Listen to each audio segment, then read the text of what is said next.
Breaking news. కేంద్ర ప్రభుత్వం మహాత్మా గాంధీ జాతీయ గ్రామీణ ఉపాధి హామీ పథకం పేరును మార్చాలని తీసుకున్న నిర్ణయంపై తెలంగాణ మంత్రులు తీవ్ర ఆగ్రహం వ్యక్తం చేశారు.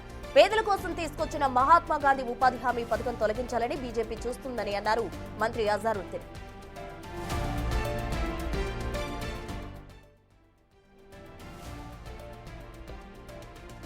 ఆనాడే గాడ్సే గాంధీని భౌతికంగా చంపితే నేడు బీజేపీ ఆయన పేరును చంపాలని చూస్తోందని తీవ్ర వ్యాఖ్యలు చేశారు మంత్రి వాకిటి శ్రీహరి. 140 కోట్ల ప్రజల ఆంక్షలకు విరుద్ధంగా వ్యవహరిస్తే బీజేపీ కాలిపోక తప్పదని హెచ్చరించారు.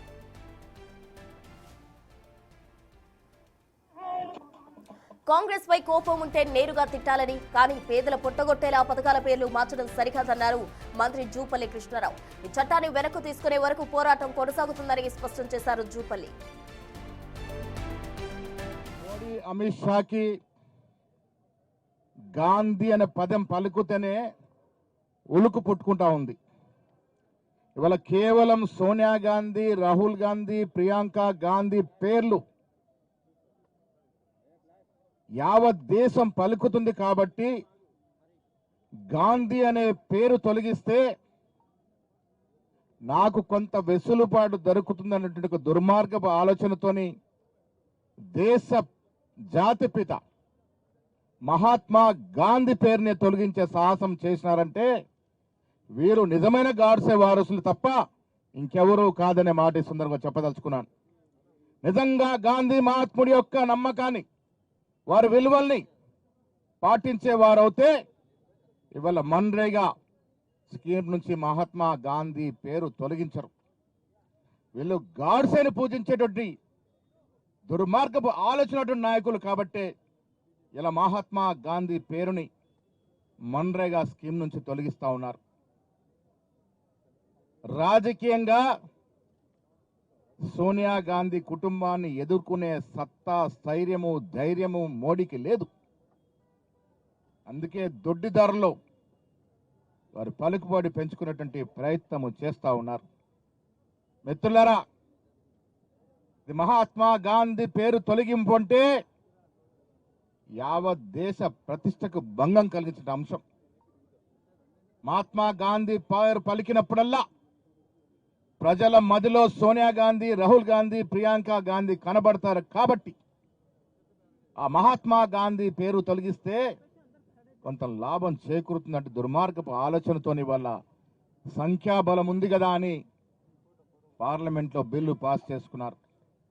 మిత్రులారా, మీ ద్వారా స్పష్టం చేస్తున్నాను, బిల్లు మారిస్తే మార్చొచ్చు, కానీ ప్రజల గుండెల్లో మహాత్మా గాంధీ అనే పేరు చిరస్థాయిగా ఉంటది. ఈ భారతదేశం ఉన్నంత వరకు ఉంటది, ప్రపంచం ఉన్నంత వరకు కూడా మహాత్మా గాంధీ పేరు వాడలా దేశ విదేశాల్లో కూడా పలకబడుతుందనే మాట కూడా ఈ సందర్భంగా మనవి చేస్తా ఉన్నాను. దేశానికి స్వాతంత్రం వచ్చిన రోజున ఆనాడు పండిట్ జవహర్ లాల్ నెహ్రూ గారు మహాత్మా గాంధీని మనం దేశ భవిష్యత్తు కోసం చేసే విధానాలలో మీ సలహాలు, సూచన చెప్పండి అన్నప్పుడు ఒకటే ఒక మాట గాంధీ అన్నాడు. మహాత్మా గాంధీ ఏ నిర్ణయం చేసినా, ఏ చట్టాలు చేసినా భారతదేశంలో ఉన్నటువంటి అట్టడుగు పేద వర్గాలకు వర్తించే విధంగా చట్టాలు ఉండాలని చెప్పని ఆనాడు మహాత్మా గాంధీ గారు పండిట్ జవహర్ లాల్ నెహ్రూకి చెప్పడం జరిగింది.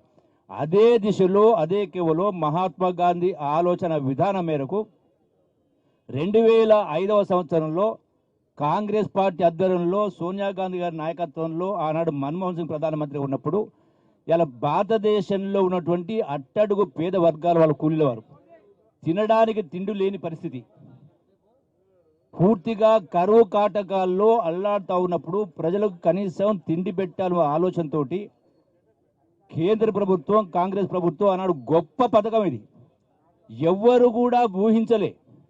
మహాత్మా గాంధీ అంటే మన్రేగా 100 రోజుల ఉపాధి హామీ పథకం. ప్రతి పల్లెల్లో, గూడాల్లో, తాండవాల్లో ఉన్న పేదవాళ్లకు పట్టడండం పెట్టడం కోసం తెచ్చినటువంటి స్కీమ్.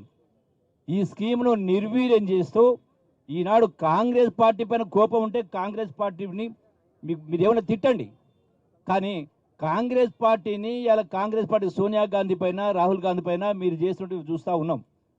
కానీ ఆ కోపాన్ని మీరు తీసుకొచ్చి దుర్మార్గంగా ఇలా పేద ప్రజల పొట్టగొట్టే కార్యక్రమం చేస్తుంటే ఇది సహించరానటువంటి విషయము.